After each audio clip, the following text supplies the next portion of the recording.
Assalamualaikum warahmatullahi wabarakatuh. Alhamdulillah alladzi ja'ala ramadhana syahrul mubarak syahrul adim syahrun unzila fihi al-Qur'an hudan lin-nasi wa bayyinatin minal huda wal furqan. Nashhadu an la ilaha illallah wahdah sadaqa wa'dah wa nasara 'abdah wa a'azza jundahu wa hazzama al-ahzaba wahdah. Wa nashhadu anna Muhammadan abduhu wa rasuluhu alladzi la nabiyya wa la rasula ba'dah. Allahumma salli ala Muhammadin wa ala alihi wa sahbihi wa man tabi'ahum bi ihsanin ila yaumil qiyamah. Amma ba'd. Jamaah salat Isya dan tarawih Masjid Al-Ikhlas hafidhakumullah. Tidak ada ucapan yang lebih baik selain kita bersyukur kepada Allah Subhanahu wa taala karena Allah telah berikan kesempatan kepada kita untuk berjumpa dengan suatu bulan yang Ibnu Rajab Al-Hambali rahimahullahu ta'ala mengatakan Ramadan dibandingkan dengan 11 bulan yang lain laksana Nabi Yusuf dibandingkan 11 saudaranya. Ini menandakan bahwa Ramadan adalah bulan yang memiliki keistimewaan. Bahkan para ulama ketika menjelaskan hadis Nabi SAW tentang keutamaan Ramadan, seperti hadis yang kita semuanya hafal, kullu amal ibni adam lahu illa siyam fa innahu li wa ana ajzi bihi.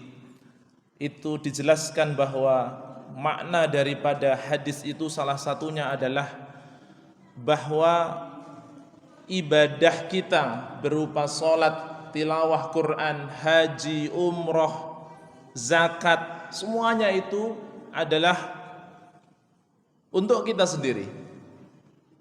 Illa siyam, kecuali puasa. Puasa itu disebutkan dalam hadis tersebut bahwa dia adalah untuk Allah.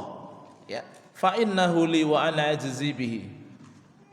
Kalau ada ibadah yang dinisbatkan kepada Allah Subhanahu wa taala, menandakan ibadah ini bukan ibadah yang biasa.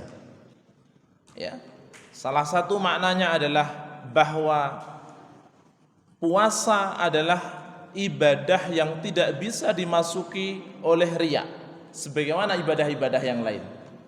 Kalau salat bisa terlihat gerakan bacaannya, kalau infak bisa terlihat jumlahnya, kalau haji bisa terlihat aktivitasnya, jihad fisabilillah, orang bisa berjihad karena ingin menjadi orang yang dianggap sebagai seorang pahlawan. Tetapi siam itu ibadah yang sama sekali tidak bisa dimasuki oleh riya.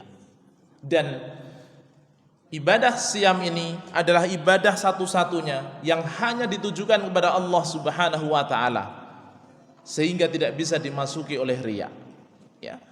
Walaupun sebagian orang membantah perkataan ini, misalnya orang-orang paganis penyembah patung berhala, itu mereka juga berpuasa untuk patung-patungnya. Tapi sejatinya dia berpuasa itu adalah untuk Tuhan, untuk Allah Subhanahu wa taala, bukan untuk batu dan kayu-kayu yang mereka sembah.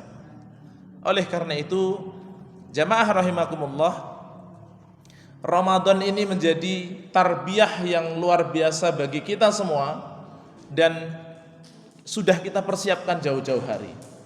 Kalau ada ulama yang mengatakan Rajab waktu menanam, Sya'ban waktu menyiram, dan Ramadan waktu memanen, maka panennya pahala kita hari ini tergantung kebiasaan kita sebelum Ramadan.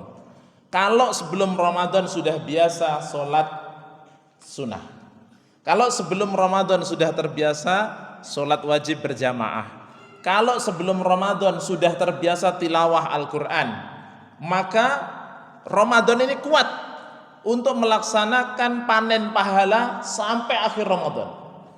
Jika banyak di masjid-masjid hari pertama Ramadan penuh masjidnya, ya, nanti begitu pekan kedua mulai berkurang, itu disebabkan karena dia enggak nanam di bulan Rajab.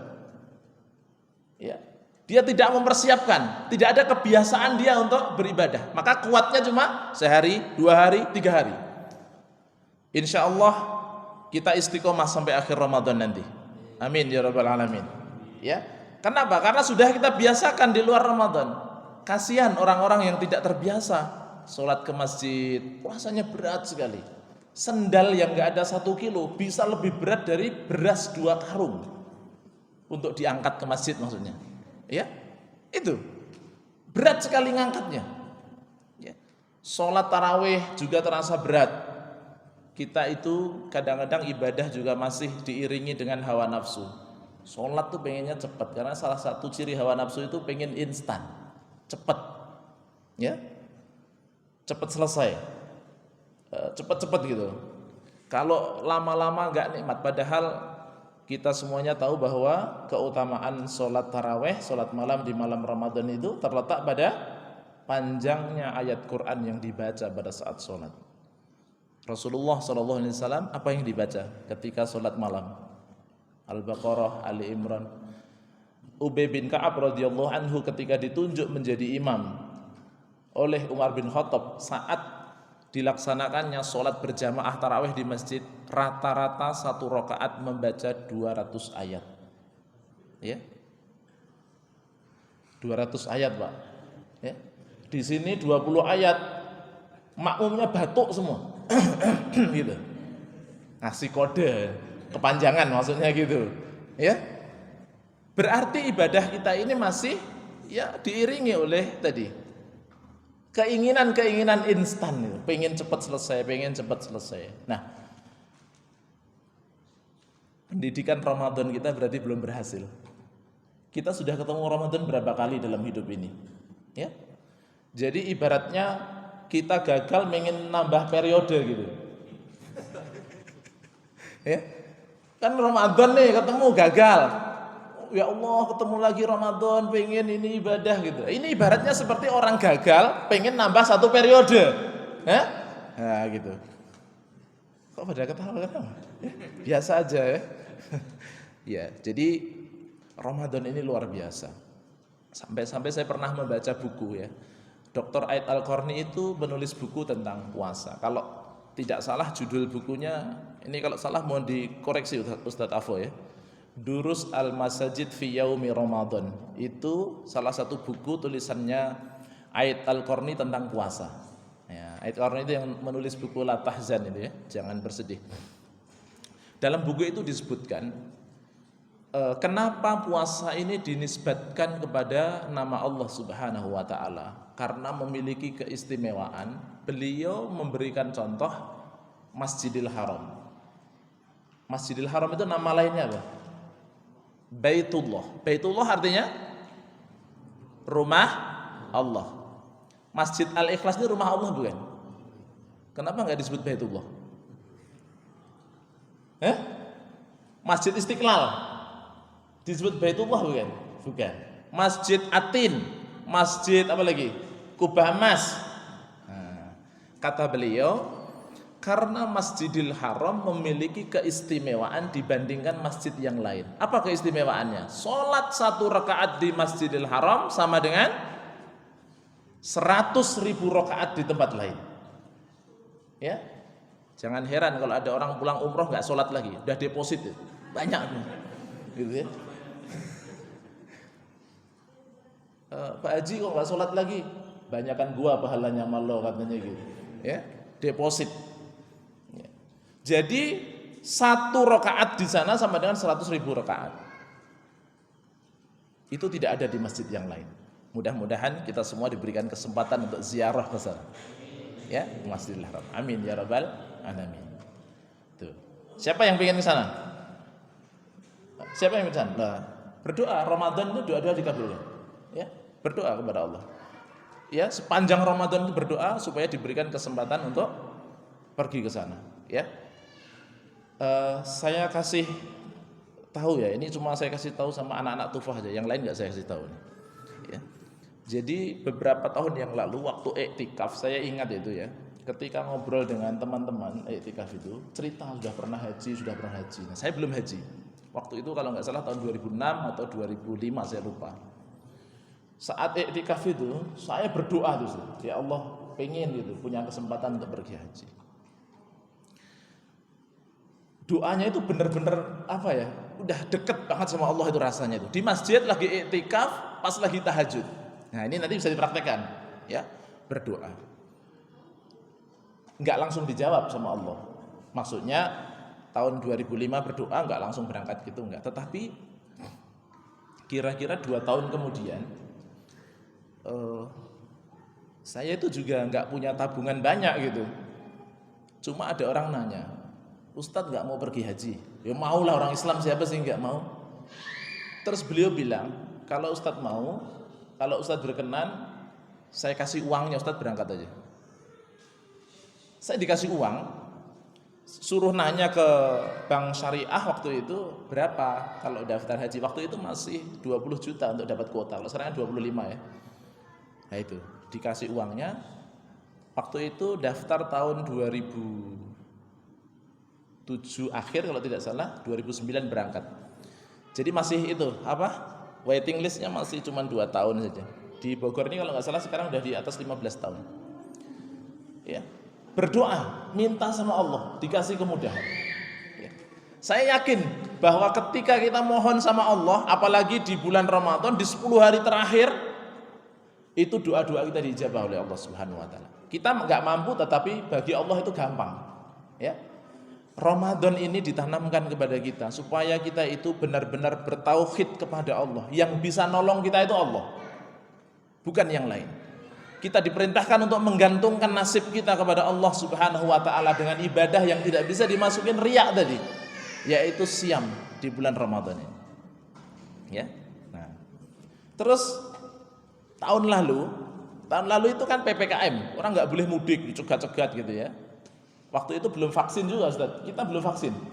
Tapi saya berdoa, ya Allah, saya ingin silaturahim ketemu ibu saya gitu ya. Alhamdulillah, bablas saja itu nggak di stop itu. Bahkan saya punya pengalaman yang menurut saya nggak masuk akal ya. Tetapi saya ingat tuh, kalau saya berdoa ini, mungkin doa saya nggak dikabulkan nggak apa ya Allah. Tapi ini untuk orang tua saya gitu. Orang tua buat alasan gitu, doa itu. Itu ibu saya udah sepuh, udah 70 tahun, pengen ketemu sama saudaranya ceritanya itu. Jadi nyebrang ke Jawa Timur dari Jawa Tengah, lewat pos penjagaan di Cemoro Sewu, perbatasan antara Jawa Tengah Jawa Timur, itu ada tentara polisi di pos jaga itu. Masya Allah itu, mobil saya lewat, polisi sama tentara itu balik badan semua. Yang lain dicegat, ya. Nah itu, saya meyakini itu, ini pertolongan Allah maksudnya gitu, meyakini. Dan saya berdoanya untuk apa? Untuk ibu saya. Mungkin untuk saya nggak dikabulkan sama Allah, tapi untuk ibu saya pasti dikabulkan itu. Saya yakin itu, ya dikabulkan, diberikan kemudahan. Nah itu salah satu pendidikan puasa itu begitu, supaya kita menggantungkan nasib kita hanya kepada Allah Subhanahu wa taala. Ya, nggak usah kepada selain Allah. Langsung minta kepada Allah. Sekarang saatnya, sepanjang berpuasa doa-doa kita diijabah. Waktu malam-malam Ramadan doa-doa kita diijabah. Kadang-kadang momentum ini kita lewatkan, kadang-kadang momentum ini tidak kita gunakan. Berarti kita termasuk orang yang telah mendolimi diri kita sendiri, karena Allah sudah kasih kesempatan, kita nggak pakai. Dikasih kesempatan melipat gandakan pahala, tidak kita gunakan. Dikasih kesempatan untuk memperbanyak amal soleh yang dilipat gandakan pahalanya berbeda dengan hari-hari di luar Ramadan, tidak kita gunakan. Nah, mudah-mudahan hari-hari Ramadan kita ke depan itu adalah hari-hari yang lebih bermakna daripada hari-hari yang sudah kita lewati. Kenapa? Karena Ramadan tahun ini nggak akan bisa kita ulang. Seandainya pun kita ketemu tahun depan, insya Allah itu sudah berbeda. Ini sudah lewat, ya sudah berbeda. Artinya hari-hari ini ada hisabnya. Yang akan datang ya kita boleh persiapkan. Tetapi hari ini yang ada di hadapan kita ini kita hadapi dengan penuh kesungguhan. Ya, fattaqullaha mastata'tum. Seorang ulama ketika menjelaskan tentang kalimat ini, fattaqullaha mastata'tum itu, bertakwalah kamu kepada Allah. Kalau bahasa Jawanya itu sak kelengermu. Nah, apa itu bahasa Indonesianya? Sampai kelenger. Jadi misalnya gini, disuruh lari dari Tuhfah sampai ke Yasmin. Ya, lari itu. Berapa kilo? Kira-kira ada 15 kilo ya. Lari. Mas gitu. Saya nggak kuat Ustaz. Coba aja dulu. Nanti kalau sampai Kahuripan pingsan, berarti antum sampai situ kuatnya. Kalau sampai kemang pingsan berarti kuatnya sampai situ. Tapi kerjain dulu. Jangan bilang nggak mampu. Ya. Kamu sehari ngapalin 2 halaman, nggak bisa Ustaz. Coba aja dulu, jangan bilang nggak bisa. Itulah fattaqullaha mastata'tum tuh kayak gitu. Ya. Jadi bertakwalah kepada Allah sak kelengermu. Nah itu ya. Itu bahasa saya. Baik, demikian kultum singkat ini. Mudah-mudahan golden moment, kesempatan emas di bulan Ramadan tidak akan kita lewatkan kecuali untuk berlomba-lomba memperbanyak amal soleh yang akan kita raih pahalanya di akhirat nanti kelak insyaallah. Akhiru qouli hadza astaghfirullahaladzim. Assalamualaikum warahmatullahi wabarakatuh.